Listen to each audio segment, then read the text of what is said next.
बिस्मिल्लाहिर्रहमानिर्रहीम, अस्सलाम वालेकुम। रमीज़ खान अनफिल्टर्ड के एक और एपिसोड में आप लोगों का तहे दिल से खुशामदीद। नाजरीन, पाकिस्तान से बाहर जाने वालों के लिए अच्छी खबर। वो लोग जो एम्प्लॉयमेंट वीज़े पे पाकिस्तान से बाहर जा रहे हैं, ख्वाह वो प्रमोटर्स के थ्रू जा रहे हों या डायरेक्टली, उन लोगों के लिए अच्छी खबर ये है कि एक एप्लीकेशन के हवाले से बहुत मार्केट में भौचाल मचा हुआ है। ये पाक सॉफ्ट स्किल एप्लीकेशन है, जिसके हवाले से लोग कहते हैं इसकी OTP जनरेट नहीं हो रहे, डाउनलोडिंग के मसाइल आ रहे हैं, OTP के बाद कुछ समझ नहीं आ रही क्या करना है, बड़ी एक्सटेंसिव एंड सो फोर्थ। और मार्केट में खबर और रूमर्स और जो मीडिया पे चलती हुई खबरें वो ये थी कि जनाब ये 19 नवंबर को लॉन्च होगी। लेकिन आज चूंकि ये वीडियो इस टाइम पे शूट की जा रही है और इसी रात के इस पहर अपलोड की जाएगी, तो यू कैन वेल अंडरस्टैंड इसका कोई ना कोई मसरफ ज़रूर होगा कि इतनी हंगामी तौर के ऊपर ये वीडियो हम आपके सामने लेकर आ रहे हैं। और वो खबर, वो ब्रेकिंग न्यूज़ जो इस टाइम पे हमने आपको देनी है वो ये है कि जनाब इस एप्लीकेशन की जो लॉन्च है वो 1 महीना अब रोक दी गई है। बवजह ये है कि बहुत सारे मसाइल इस एप्लीकेशन के अंदर है, लोगों को जो टेस्टिंग फेज़ में उन लोगों को मिले, जो ओवरसीज़ प्रमोटर्स हैं उन्होंने हाईलाइट किया कि जनाब ये बहुत एक्सटेंसिव एप्लीकेशन है, आम बंदे को समझ नहीं आएगी, और बहुत सारे कंसर्न्स और बहुत सारे एतराज़ात इस एप्लीकेशन के हवाले से थे।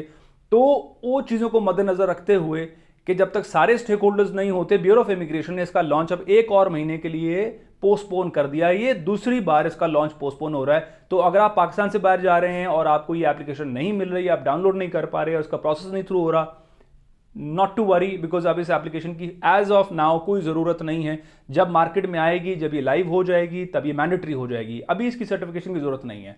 अब मैं आता हूँ इसके हवाले से दो मुख्तलिफ मार्केट में बरादर एक राय पाई जाती है, एक डोमिनेंट राय पाई जाती है। वो ये है कि ये एक नया जो फेज़ है वो ऐड कर रहे हैं। जब आपने ब्यूरो ऑफ इमिग्रेशन जाना है डॉक्यूमेंट्स को प्रोटेक्ट करवाने के लिए प्रोटेक्टोरेट डिपार्टमेंट के अंदर, तो उससे पहले इसकी इस सर्टिफिकेशन का होना लाजमी है, जो पाक सॉफ्ट स्किल ऐप से आपको मिलेगा। ये सर्टिफिकेशन के हवाले से वो कहते हैं कि जनाब ये इतनी लंबी सर्टिफिकेशन है, इसके बाद 6 चैप्टर हैं, हर चैप्टर के अंदर तकरीबन 40 से 50 सवाल हैं, कुल मिला के 300 सवाल हैं, और एक आम MBA पास पढ़े लिखे बंदे को तकरीबन 3 घंटे लगते हैं इस एप्लीकेशन को फिल करने के लिए। इसका मतलब ये है कि थोड़ा सा कम पढ़ा लिखा आदमी है, जिसका इतना अक्ल, दानिश और शऊर नहीं है, वो ये करेगा कि वो एक थर्ड पार्टी के पास जाएगा, मतलब टाउट के पास जाएगा, जनाब मेरी एप्लीकेशन फिल करो, और वो फिर वहाँ पे अपने ये जो परफॉर्मा है फिल करवा के ये सर्टिफिकेशन लेकर वो फिर अपने डॉक्यूमेंट्स प्रोटेक्ट करवाने जाएगा। चूंकि इसके बगैर जब भी लाइव हो जाएगी तो फिर आपको इस सर्टिफिकेशन के बगैर आप ब्यूरो ऑफ इमिग्रेशन में जाके डॉक्यूमेंट्स प्रोटेक्ट नहीं करवा पाएंगे। ये थे कंसर्न। इसके हवाले से मजीद कुछ बातें जो आज हमें प्रमोटर्स ने बताई वो ये थी कि जनाब MRC एक कंपनी है, वो यूरोपियन यूनियन बैक कंपनी है, वो मिली भगत से कुछ काम कर रही है एंड सो फोर्थ। बहुत सारे इल्ज़ामात लगे। बहरहाल बाद में हमें इसकी तहकीक करनी पड़ी। वी वेंट टू इस्लामाबाद, हमने इस्लामाबाद लोगों से गुफ्तगू की कि जनाब ये क्या हो रहा है और ये इस तरह की एप्लीकेशन क्यों ले जा रही है। फिर हमने अपना पर्सनल एक्सपीरियंस उनसे शेयर किया इस एप्लीकेशन के हवाले से। तो उसके रिस्पॉन्स में उनकी जो clarification I, that did make sense कि जनाब एक पहली बात यह है कि जनाब इस एप्लीकेशन को हम सरेदस्त लॉन्च ही नहीं कर रहे हैं because the concerns are very much legitimate. एक दूसरी बात वो ये कहते हैं कि जनाब आप इस एप्लीकेशन का मसरफ समझें कि ये ना तो आपके डॉक्यूमेंट्स वेरीफाई हो रहे हैं, ना इसका कोई और मसरफ है। इसका जो बुनियादी वजह है इसको लॉन्च करने की वो ये है कि आपका जब मजदूर, आपका स्किल्ड या अनस्किल्ड लेबर जब किसी तीसरे मुल्क में जाता है तो उसको ना तो अपने राइट्स का पता है, ना उसको ये पता है उसको कफील पैसे ना दे, या जिस कंपनी ने उसको बुलाया है वहाँ पैसे ना दे तो उसने क्या करना है, वहाँ पे अगर कोई एक्सीडेंट हो जाए तो उसने क्या करना है, वहाँ पे कोई लड़ाई हो जाए उसने क्या करना है, उनके राइट्स क्या हैं, उनके बेसिक लॉज वहाँ पे क्या हैं। तो इस एप्लीकेशन का जो मकसद है, इस सर्टिफिकेशन का मकसद ये लॉज की अवेयरनेस देना है आपके उन वर्कर्स को, ताकि वो वहाँ से रुल पिट के वापस ना आ जाए। क्योंकि ऐसे सैकड़ों केसेस ब्यूरो ऑफ इमिग्रेशन के पास पड़े हुए हैं जहां पे लोग महज इसलिए खराब हुए कि उनको वहां के बुनियादी लॉज का नहीं पता था। पाकिस्तान में लॉज और तरीके से ऑपरेट करते हैं और तरीके से अप्लाई करते हैं, और बैरून मुल्क लॉज की एप्लीकेशन खासी मुख्तलिफ है। इस हवाले से तो हम सारे के सारे बखूबी वाकिफ हैं। लेकिन आपका जो आम वर्कर जब वहां पर जाता है, जिस बात के अंदर बहुत सारे ऐसे काम करके आ जाते हैं जिसके बाद उनको फिर डिपोर्ट कर दिया जाता है, और डिपोर्टेशन जो है इन लोगों के लिए बहुत कॉस्टली अफेयर होता है। तो इस हवाले से इस चीज़ को मद्देनज़र रखते हुए इस काविश को, इस कोशिश को ब्यूरो ऑफ इमिग्रेशन आगे बढ़ा रहा है। और वो ये कहते हैं कि जनाब इसका इंटेंट देखिए, इसका इंटेंट बहुत पॉजिटिव है। ना तो इसका इंटेंट ये है कि जनाब एक टाउटी माफिया को दोबारा प्रमोट किया जाए, एक नया लेयर ऐड कर दिया जाए। बहरहाल वो ये कहते हैं कि जो बहुत सारे सवालात जो मैंने अभी आपको बताया, ये ओवरसीज़ प्रमोटर ने हमसे रखे या हमने उनसे रखे, वो कह रहे हैं लेजिटिमेट हैं, इसका जवाब हम ज़रूर कोशिश करेंगे। इस लॉन्च से पहले अपने जो इस डिज़ाइनर्स हैं उनसे लें और उसको एड्रेस भी करवाएं। लेकिन साथ वो ये कहते हैं कि इसके एक्सटेंसिव होना लाजमी है, क्योंकि हम लोगों को टेस्ट करना चाहते हैं कि वो किस हद तक वहाँ के लॉज को, किस हद तक अपने राइट्स को जानते हैं, और उसके बाद हम लोगों को ये सर्टिफिकेशन इशू करेंगे।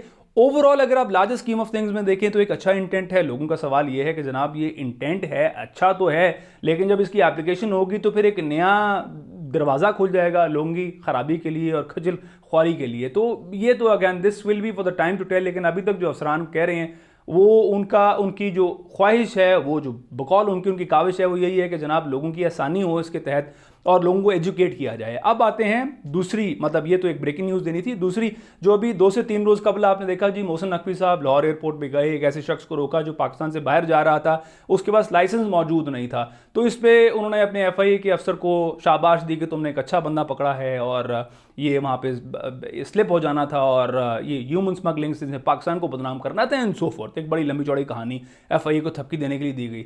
इसके हवाले से आज जब हमारी अफसरान से बात हुई तो बताया गया कि जनाब इसके अंदर एक चीज़ हकीकत है, लेकिन दूसरी चीज़ जो है वो ये चीज़ रिफ्लेक्ट करती है कि मोहसिन नकवी साहब शायद इस पूरे प्रोसेस से उनको वो शायद या तो खुद लाइल्म है, या चूंकि उनको कभी खुद गुजरना नहीं पड़ा या वो खुद इस प्रोसेस का हिस्सा नहीं रहे, तो शायद he does not have the required education कि वो इस हवाले से एक अथॉरिटी से बात कर सकते। और वो सारी जो कहानी है उन्होंने हमारे सामने अनफोल्ड की, वो कुछ यूँ है कि जनाब ये शख्स जिसको लाहौर एयरपोर्ट पर रोका गया, उससे दरअकीद दरियाफ्त किया जा रहा था कि तुम कहाँ जा रहे हो, तुम क्या कर रहे हो, कोई इंटेंट उसको खराब करना मोहसिन नकवी साहब का भी बहरल नहीं था। लेकिन जब उसे पूछा गया कि अच्छा तुम ड्राइविंग लाइसेंस के लिए, ड्राइविंग के लिए बाहर जा रहे हो, एक कंपनी ने तुम्हें हायर किया है और ये किसी ओवरसीज एम्प्लॉयमेंट के लिए या किसी सरकारी महकमे से नहीं जा रहा था, ये प्राइवेट, इसने अपनी एम्प्लॉयमेंट के लिए कतर जा रहा था, ये कतर इसने फ्लाई करना था। तो जब उससे पूछा गया कि जनाब तुम्हारा ड्राइविंग लाइसेंस की तरह तुम तो ड्राइविंग के लिए बाहर जा रहे हो, तो उसके पास वो वहाँ पे मौजूद नहीं था। बाद में कहा गया जनाब उसने एक ऑनलाइन कॉपी प्रोवाइड कर दी, वॉट एवर द केस में बी। बट जो सवाल अफसरान ने हमें बताया वो ये है कि जनाब यहाँ बहुत सारे ऐसे वीज़े इशू कर दिए जाते हैं जिसकी दर हकीकत वहाँ पे उस तरह से एप्लीकेशन नहीं होती। अब जिस कंपनी ने उसको बुलाया है, उस कंपनी के पास अगर सिर्फ ड्राइवर का वीज़ा अवेलेबल था,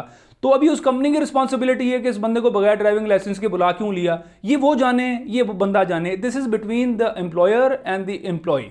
इसका हुकूमत से कोई ताल्लुक नहीं है। हुकूमत को हर जगह मामा नहीं बन जाना चाहिए। अगर अगला मुल्क अपनी मर्जी से एक बंदे को यहाँ बुला रहा है और उसको एक नौकरी दे रहा है, तो उसकी डिग्री चेक करना उसका काम है, आपका काम नहीं है। आपने अपने ही पाकिस्तानी को पाकिस्तान में ख़राब किया इस बुनियाद के ऊपर कि आपको पूरी चीज़ों की अवेयरनेस नहीं है कि भाईजान पाकिस्तान से बाहर अक्सर वीज़े जो हैं वो गलत कैटेगरी में इशू करते हैं इस बुनियाद के ऊपर कि अच्छा बंदा आए तो सही। तो ये हुई है लाहौर की दास्तान। मोहसिन नकवी साहब को मेरे ख्याल लाहौर के एयरपोर्ट पे जाके इतना जज्बाती होकर एक्टिविटी करने से पहले थोड़ी सी ज़रा he should apply his brain कि ये वो लोग हैं जो पाकिस्तान से बाहर जाके हमें रेमिटेंसेस भेजते हैं, जिससे उनकी बुलेट प्रूफ गाड़ियाँ चलती हैं और उनके साथ प्रोटोकॉल और स्क्वाड चलता है और इस मुल्क का जो माशी निज़ाम है वो चलता है। तो थोड़ा सा ज़रा मतलब have some heart, apply your brain while making such decisions. आज के लिए इतना ही। अगली वीडियो में इंशाल्लाह आपके साथ दोबारा हाजिर होंगे। बहुत शुक्रिया।